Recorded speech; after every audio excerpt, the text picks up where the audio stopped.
Tahukah kamu, 1300 tahun yang lalu, kami datang dan belajar ke Sumatera. Ribuan biksu berjalan menuju Biara Sriwijaya. Kapal-kapal asing memenuhi Sungai Musi. Pelajar India kagum dan terheran-heran, kenapa Sumatera menjadi pusat agama Buddha? Dan kerajaan ini lebih terkenal daripada yang kamu bayangkan.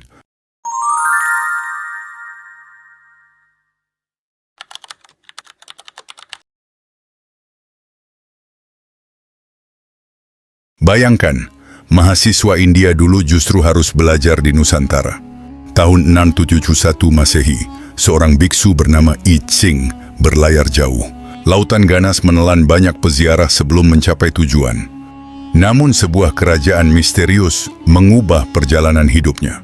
Di depan I Ching, Sungai Musi dipenuhi kapal dari berbagai negeri.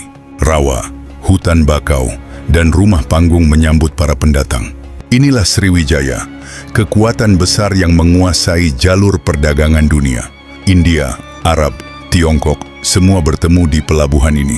Tetapi yang mengejutkan bukan emas atau rempah-rempahnya, melainkan pusat pendidikan Buddha terbesar Asia Tenggara saat itu. I Ching menemukan tempat belajar yang sangat terkenal.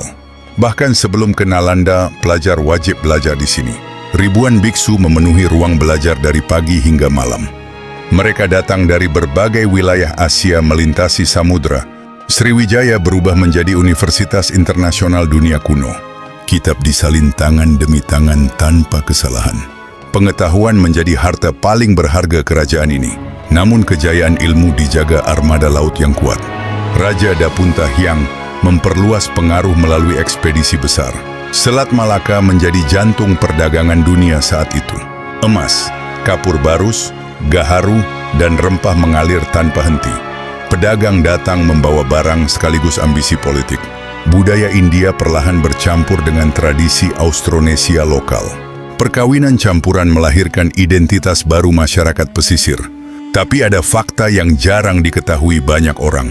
Sriwijaya ternyata bukan hanya murid India semata. Sebaliknya, dunia Buddha juga belajar dari Sriwijaya. Ajarannya bahkan memengaruhi perkembangan agama Buddha hingga Tibet.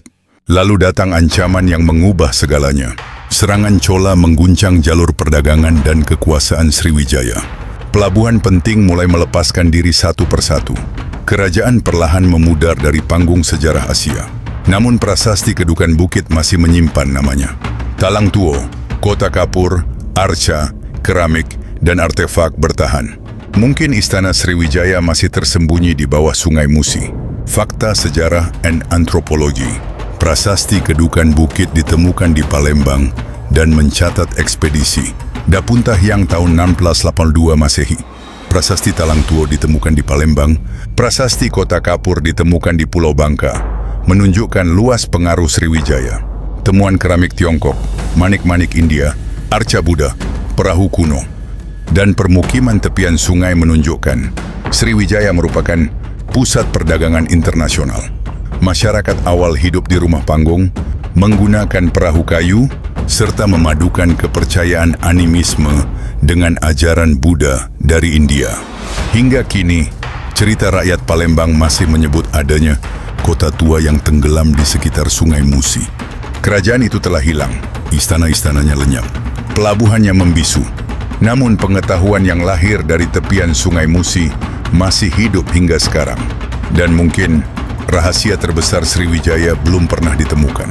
Menurut kalian, apakah istana asli Sriwijaya masih tersembunyi di bawah Sungai Musi?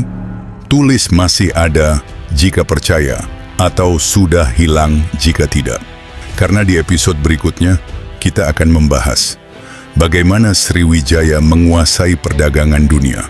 Karena kerajaan Sriwijaya yang hingga hari ini masih diperdebatkan para arkeolog.